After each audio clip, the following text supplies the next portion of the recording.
Salut à toutes et Salut à toutes et à tous et bienvenue pour cette nouvelle émission de Maths la radio.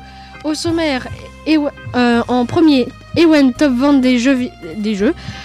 En second, Bastien Quentin Clash Royale et avec Tevan aussi. En numéro 3, Roman et Norian pour un reportage. En numéro 4, top 6 des objets insolites et historiques. Entre cette émission, au milieu d'émission, la pause musicale pour se détendre un peu. Gaël et Jérémy, ossements dingues et insolites. En numéro 6, la chronique spéciale Didi et Momo. Et en dernier, interview Madame Thomas.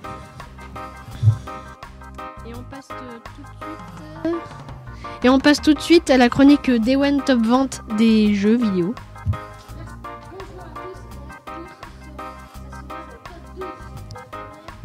Top et Call of Duty Black Ops 3, exemplaire vendu 6,55 millions, date de sortie 6 novembre 2015. Le deuxième Call of Duty Advanced Warfare, 5,04 millions, 4 novembre 2014. GTA 5, 4,30 millions, 18 novembre 2014.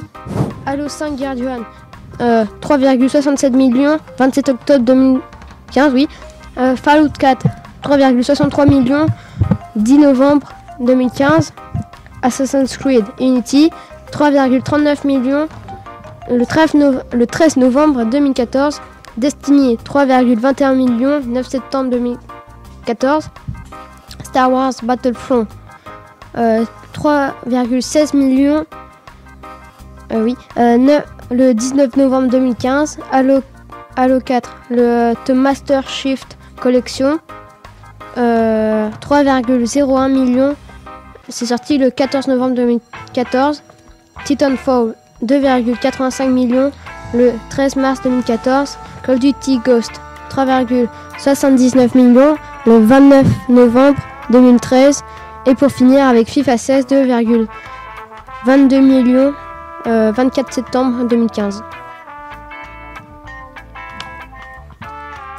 Merci Ewen pour ta chronique top vente des jeux vidéo. Comme ça vous saurez si vous hésitez entre des jeux, quel nombre de joueurs on préféré prendre. On passe tout de suite à la chronique de Bastien, Quentin et Tevan, une chronique jeux vidéo pour Clash Royale.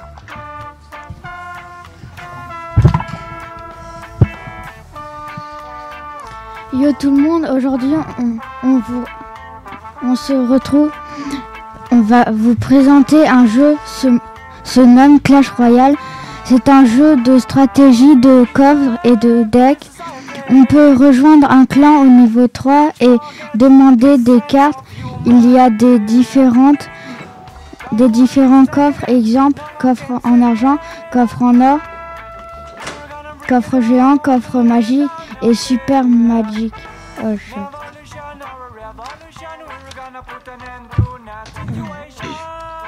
On peut regarder la TV Rayure Royale Sarthe.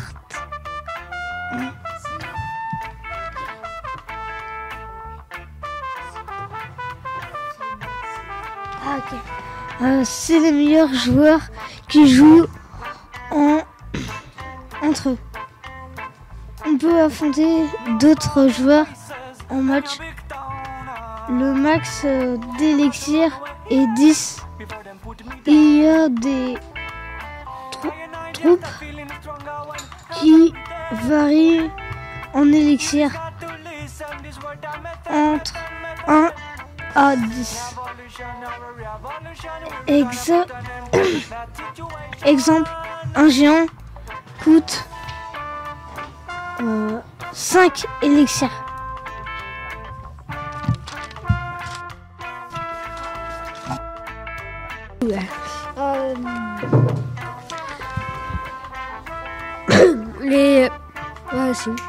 Les deux légendaires et le sorcier de glace et la princesse, on peut débloquer de différentes troupes, de différentes arènes, arènes.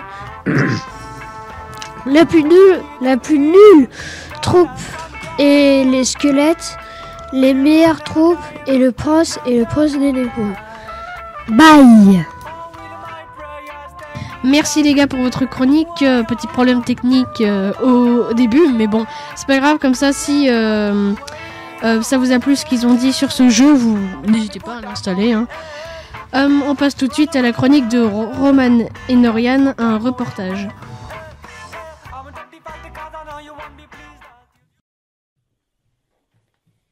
Bonjour à tous, mon ami et moi allons vous parler des extraterrestres. Pour commencer, je vais vous parler d'une personne qui a filmé les extraterrestres. Ok, je comprends que vous ne me croyez pas, mais bon. Vous retrouverez le site sur Matelas Radio. Maintenant, je vais laisser mon ami Norian parler. Bonjour, moi aussi je vais vous parler des extraterrestres. Voici une petite vidéo un peu bizarre.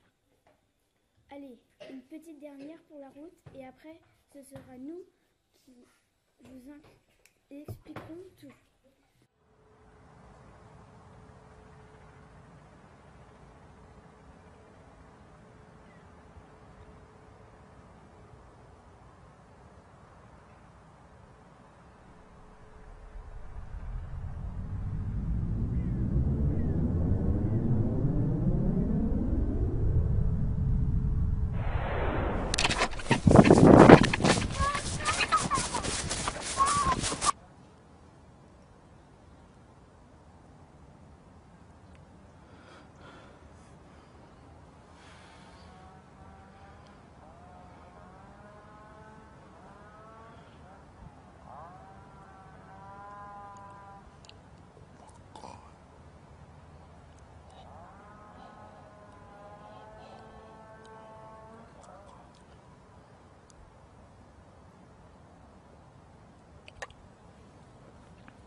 They seem to be desperate for our genetic material, our DNA, our particular genetic makeup, as if they have reached some point of, let's say, some point of no return in their evolutionary development, and they need to revivify themselves through something they can get from us, a more primitive and perhaps more robust species. People generally describe one particular type of figure as the basic alien type, which is a small figure, 3.5 to 4.5 feet tall, huge head, huge black eyes, hairless, grayish-white skin, just a tiny slit for a mouth that doesn't move, and so forth. Bon, allez, pour vous rassurer un peu, vous savez quoi? Je vais laisser Roman parler. Ok, merci. Bon, alors, des sondes spatiales ont révélé qu'il n'y avait aucune trace de vie dans l'espace. Une chose est sûre, si les Martiens existent réellement, ils viendront d'une autre dimension. Et comment pourrions-nous les comprendre? Nous n'arrivons même pas à comprendre des animaux intelligents tels que le dauphin, le singe ou même les pieuvres.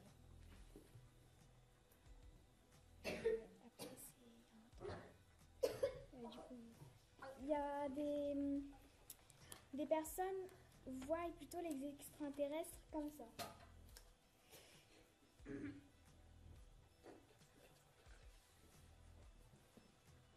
Et d'autres les voient plutôt comme ça.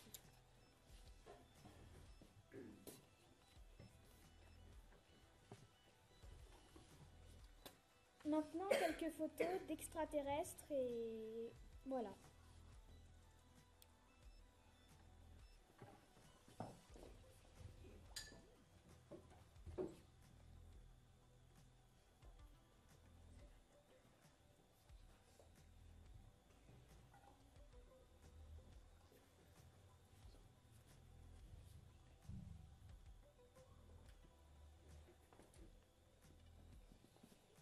Bon, bah alors...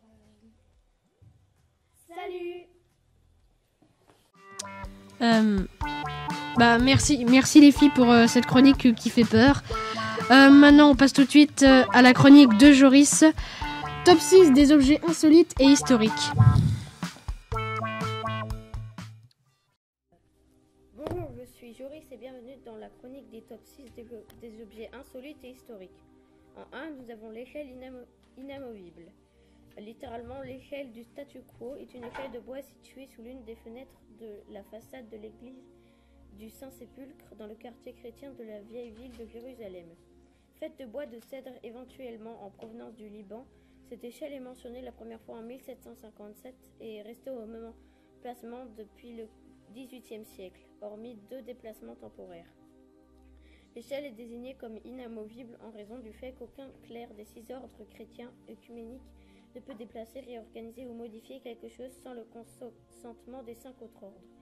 Sur les ordres pontificaux du pape Paul VI en 1964, l'échelle doit rester en place jusqu'au moment où l'Église catholique et l'Église orthodoxe atteignent un état d'œcuménisme. L'échelle est depuis liée à un accord de statu quo. 2. Le lieu de la chapelle la Rotonda di Montesiepi sur la colline correspondant à l'ermitage de San Galgano, fêté le 3 décembre. Le chevalier Galgano Guidotti, qui s'était converti après une jeunesse dissolue, s'était retiré en pénitence. En signe d'humilité et d'abandon de sa vie passée, il aurait voulu briser son épée sur le roc, mais celle-ci s'y serait enfoncée, formant ainsi une croix. Cette dernière est toujours présente, très rouillée et désormais protégée sous une vitre de plexiglas. 3. Ananuma Masakishi, 1832-1895, a été un sculpteur japonais. Estimant qu'il était en train de mourir de la tuberculose, Ananuma a sculpté une grande statue grandeur nature de lui, même comme un cadeau à la femme qu'il aimait, qui a été achevée en 1885. L'artiste lui-même est mort 10 ans plus tard dans la pauvreté à 63 ans. La statue est réputée pour être presque identique à son créateur. Fabriqué entre 2000 et 5000 bandes de bois, rapports différents, il est connecté uniquement par des joints en queue d'aronde, de la colle et des chevilles de bois. Aucun joint n'est visible sur la statue et il est laqué pour montrer tous les détails de Ananuma, y compris les muscles, les os et les veines. L'artiste a également fabriqué des globes oculaires en verre anatomiquement corrects pour la statue. Enfin, des trous individuels ont été forés dans la statue pour représenter les pores de la peau et les cheveux correspondants insérés. La statue a ensuite été achetée par Robert Ripley en 1934 et a été logée dans sa Californie Auditorium jusqu'à sa mort en 1949. Après la mort de Ripley, le chef-d'œuvre a visité divers auditoriums jusqu'à ce qu'il ait été stocké dans le Los Angeles Auditorium où il a été endommagé en 1994 à Northridge par un tremblement de terre. La statue est actuellement en attente de restauration à Los Angeles Auditorium et une réplique est dans le London Auditorium situé au 1er Piccadilly Circus. 4. Le carillon électrique d'Oxford, ou sonnerie électrique d'Oxford, ou la pile sèche de Clarendon, est un carillon électrique expérimental qui a été installé au laboratoire Clarendon en 1840, alimenté par 2 piles sèches scellées.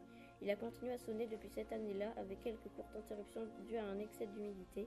En 2009, il est installé dans le foyer du laboratoire à l'université d'Oxford. En 2008, il continue à sonner, mais de façon quasi inaudible, car il est installé derrière 2 vitres.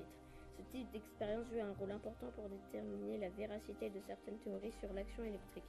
La théorie de l'électrification par contact, une théorie désuète qui s'appuyait sur un certain principe en vigueur à une certaine époque, et la théorie électrochimique.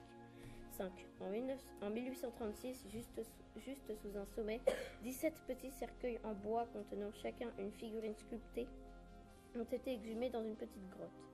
Leur origine n'a jamais été expliquée de façon certaine. Ils ont été associés en hommage à la perte de marins en mer, à la sorcellerie ou aux victimes de William Burke et William Eyre. Les meurtres de Burke et Eyre, en anglais Burke and Eyre Murders, connus aussi sous le nom de meurtres de Westport, sont une série de meurtres commis à Édimbourg entre novembre 1827 et le 31 octobre 1828. Il furent attribués à 2 immigrants irlandais, William Burke 1792-1829 et William R. 1792 ou 1804, et on ne connaît pas la date de sa mort, qui revendirent les cadavres de leurs 17 victimes à des fins de dissection et d'études anatomiques au docteur Robert Knox, un professeur indépendant d'anatomie dont les élèves venaient à l'Edinburgh Medical College. Les deux meurtriers avaient pour complice probable la maîtresse de Burke, Hélène McDougall, et l'épouse de R, Margaret Laird. Leur méthode pour tuer leurs victimes avec un minimum de traces est venue le mot anglais burking, signifiant étouffer, pour tuer en comprimant le thorax de la victime et dans un sens dérivé supprimer quelqu'un tranquillement. 6. L'inconnue de la scène est une jeune femme non identifiée dont le masque mortuaire putatif devient un ornement populaire sur les murs des maisons d'artistes après 1900. Son visage est source d'inspiration pour de nombreux travaux littéraires tant en français que dans d'autres langues. Selon la fichiste Georges Villa, qui tenait cette information de son maître Jules Lefebvre, l'empreinte aurait en fait été prise sur le visage d'une jeune modèle qui mourut de tuberculose vers 1875. La légende de son suicide prend corps en 1900. Selon celle-ci, le corps de l'inconnu est repêché dans la Seine à Paris. Un employé de la mort, saisi par la beauté de la jeune femme, fait un moulage en plâtre de son visage. Au cours des années suivantes, de nombreuses copies sont produites et celles-ci deviennent rapidement un ornement macabre à la mode dans le Paris bohème. Comme pour le sourire de la Joconde, de nombreuses spéculations sont formulées quant à ce que l'expression heureuse de son visage peut révéler de sa vie, sa mort et sa place dans la société. Donc voilà, c'était ma chronique des top 6 des objets insolites et historiques. Voilà. Merci encore Joris du coup pour ta chronique top 6 des objets insolites et historiques. On passe tout de suite à la pause musicale pour se détendre.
On passe maintenant, j'espère que cette musique vous aura plu, on passe maintenant à la chronique de Gaël et Jérémy pour les ossements dingues et insolites.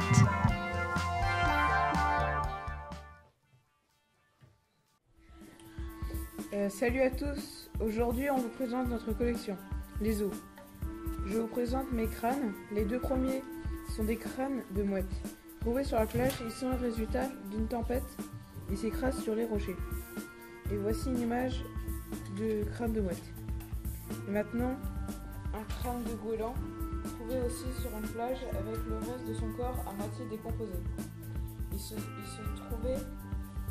trouvait à peu près au même endroit, et lui aussi surpris par la tempête. Et maintenant, un crâne d'espadon voilier, trouvé lors d'un voyage en Afrique et pêché par un père et son fils, et gardé comme trophée sur leur mur. Il a été pêché en Afrique, et si on regarde bien, on voit que les petits dents retroussées vers l'arrière lui servent à agripper ses proies. Et maintenant, c'est à moi de présenter ma collection d'os. Un crâne de lapin et un crâne de chauve-souris. Donc c'est un crâne de lapin que j'ai trouvé dans mon jardin, dans la terre. Et maintenant, c'est un crâne de chauve-souris. Donc c'est un crâne que j'ai trouvé dans une maison l'été avec la chair.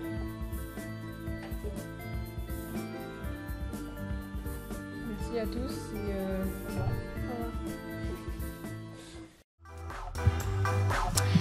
Et maintenant, merci à Gaël et Jérémy pour leur chronique. Maintenant, tout de suite, la chronique spéciale Momo et Didi, donc par moi-même et Morgane. On commence tout de suite. Je commence d'ailleurs. Non. Top. Et pour le thème d'aujourd'hui, ce sera... C'est 5 cambriolages ratés et ridicules. De braquage.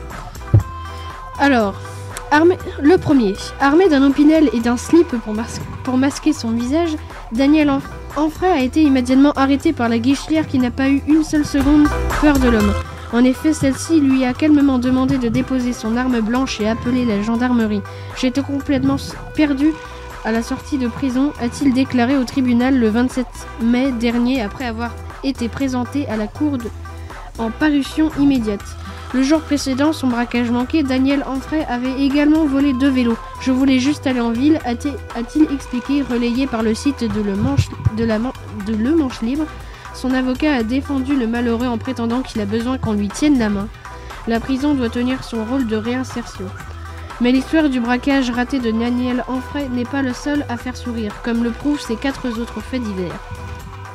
En deuxième, un braquage très court. En Italie, une pharmacie a été braquée le 30 avril dernier à Cerignola, au sud-est de la Botte. Petit bémol, l'établissement est situé à 50 mètres du commissariat de police, alors que 3 braqueurs en herbe tentaient de s'emparer du contenu de la caisse avec leur visage découvert. Un policier en habit de fonction se trouvant dans l'établissement a immédiatement sorti son arme et fait fuir la bande de voleurs amateurs, explique le site suisse du Matin. Cette histoire fait de cette tentative de vol le braquage le plus court du monde. Alors, on continue tout de suite. Un braquage stoppé par maman. En juillet 2012, Roy Mitchell a certainement été le braqueur le plus humilié de l'histoire du banditisme.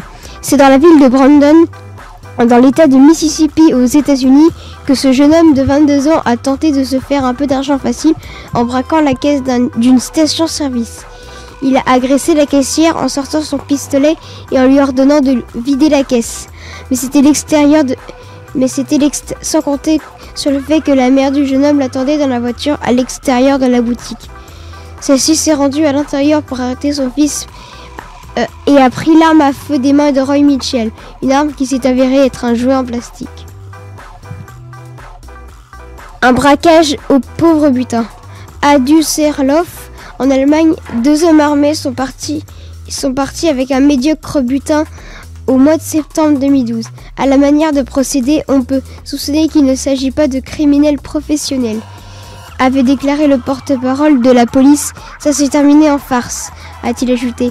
En effet, les 2 criminels sont ressortis avec de la supérette en question avec une tirelire en forme de cochon contenant 20 centimes d'euros et 2 barres chocolatées.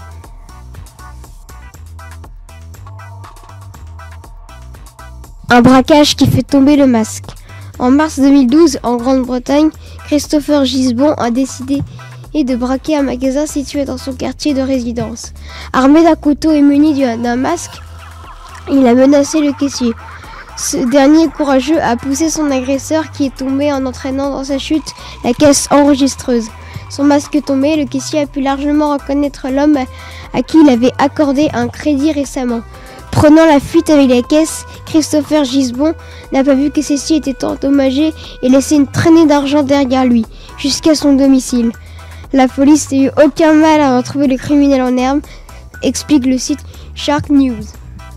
Bon ben voilà, c'est la fin de notre chronique et à bientôt.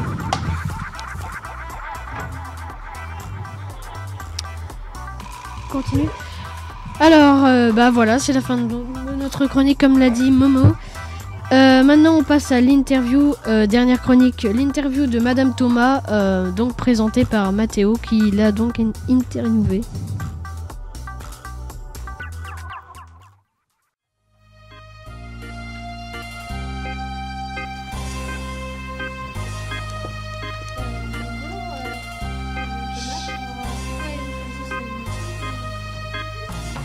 Précisément pourquoi j'ai choisi ce métier, parce que j'aime beaucoup le français, j'aime beaucoup la lecture et j'ai souhaité partager ce plaisir que j'ai moi à lire et à écrire. Ensuite, pour deuxième réponse, après les études supérieures à la fac, il y a beaucoup de probabilités d'être prof en sortant d'une fac de lettres. Voilà, 2 réponses. Est-ce que vous trouvez bien ce métier C'est un métier que j'adore, sinon je ne le ferais pas. Je crois que pour faire un métier et puis pour vraiment le faire correctement, il faut l'aimer. Sinon, c'est pas la peine de poursuivre et il faut prendre son courage à 2 mains et en changer. Donc, foncièrement, oui, je l'aime beaucoup. Donc, comment est-ce qu'on devient professeur de français? Alors, en partant du collège, il faut qu'à la sortie du collège, à la sortie de la 3e, il faut faire un bac. Alors moi personnellement, j'ai fait un bac littéraire, mais ça peut être un bac d'une autre série. Et ensuite poursuivre en études supérieures pendant 4 ans, pour après être stagiaire. Après avoir passé le concours, être stagiaire pendant 1 an. Donc ça fait 5 ans d'études après le bac pour être professeur titulaire. Donc, est-ce que vous aimez bien donner des prénoms aux objets? Alors ça m'arrive pas très souvent de donner des prénoms aux objets. C'est un petit peu, je crois, j'ai été contaminée par l'habitude de Monsieur Gourtès. Voilà, donc non, c'est pas une habitude. D'accord. Du coup, merci pour ces réponses. Et, à bientôt. Merci Mathéo.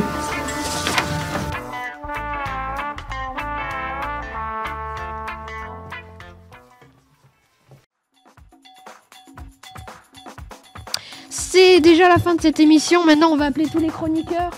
Tous les chroniqueurs, j'ai dit. Voilà, donc il n'y en a que 2.